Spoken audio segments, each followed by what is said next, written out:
Hi guys, Danny here. Today we are going to talk about a book that I've been looking forward to from day one, and that is American Psycho. This is based on the Bret Easton Ellis 1991 novel featuring iconic character Patrick Bateman, New York investment banker by day, serial killer by night. If you had an opportunity to watch the 2000 movie starring Christian Bale as Patrick Bateman, and also among others, we've got Jared Leto, Willem Dafoe, you will not be disappointed. I mean, this book gives us two, maybe three possible serial killers, a time jump, a frame up, a murder. I mean, just off bail in the first issue, we get all this. So it opens up in 1987 with a new character, a Mr. Donald Kimball. And Mr. Kimball describes his basic breakfast, which is the same, very simple. He discusses how he has one set of bed sheets, off-brand toothpaste, generic clothes, and all of these things help him not attract attention and to be able to do what he calls, his important work, to pay attention to important things, and basically to blend in. So like Patrick Bateman, we have him using his actions to describe his feelings and his view on the world. We see him run into a neighbor, and she asks him about his cats that she hears scratching at the door when she gets off work. He seems a little puzzled and says his curiosity vexes her. She also gets his name wrong. And, he says, I'd be offended if it wasn't such a testament for my anonymity I built around myself. So we're getting serious Jeffrey Dahmer vibes already off the bail. We don't know what he does for work, but he goes out, later that night, to do some work, some important work, take care of some business.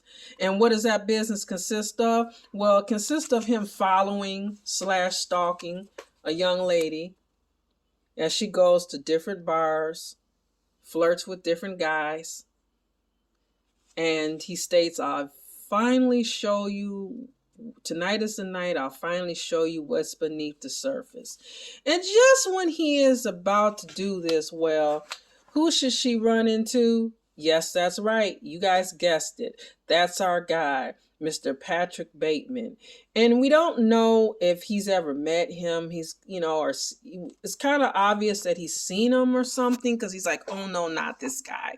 And they promptly go back to Patrick's apartment, where in true Patrick Bateman style, he's bragging about his job. He's bragging about the view. He's giving a little discourse on Robert Palmer, and I could just hear Simply Irresistible playing in the background. And if you read the book or you've seen the movie, you know how important music is to Patrick Bateman, and the soundtrack, no pun intended, was a killer for that movie. So another reason to check it out.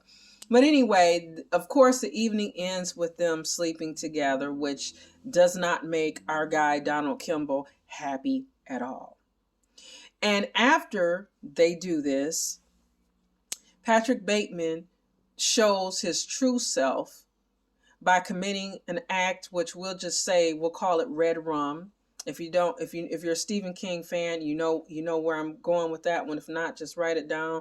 Look at the word backwards. I promise you nothing satanic can happen. But anyway, he commits an act of red rum, and Donald Kimball states, he showed me his true self, and it's beautiful. And then it kind of ends at that point. We flash forward to 2011. We see two new characters, Charlie, aka Charlene, and Ashley. And they're at this bar, and there's a guy there, and we'll just say he's a jerk. Trust me on this one.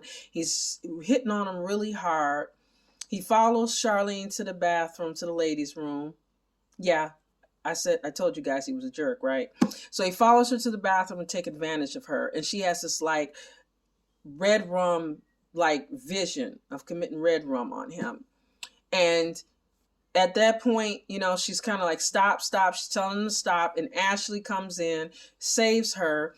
And during the fracas, her purse falls. her ID falls out. We see a hand reach in and grabs her ID. The girls leave. Mr. Jerk leaves, goes outside to go to the bathroom, and someone walks up to him. We can't really see who he is, and let's just say it doesn't end well for Mr. Jerk. And we also see a hand drop Charlie's ID right next to Mr. Jerk. And we're left with this cliffhanger already. And so, guys, okay, so was it Patrick? Was it Donald? Did they get together during the preceding years? Could they be a team now? Was it Ashley? Maybe she took avenging her friend's honor a little bit too far. Or could it be Charlie? Maybe, these impulses that she has are not just impulses. Maybe she acts on these things and maybe she wants to get caught. Who knows?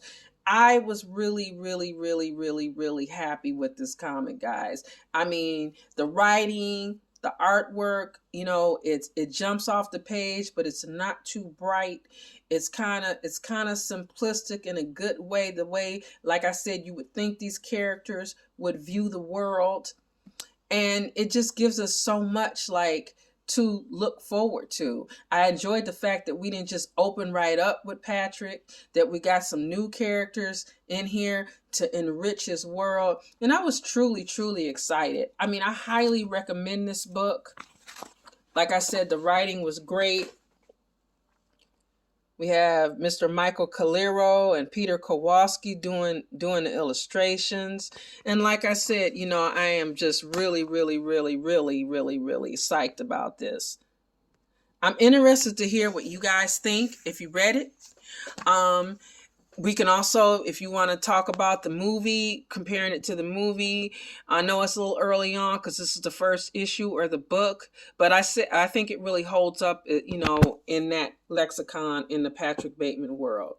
I look forward to hearing from you, and I'm really looking forward to this month. The rest of this month. Next up, we're going to a town called Riverdale. See you guys soon. Have a spooky day. Bye.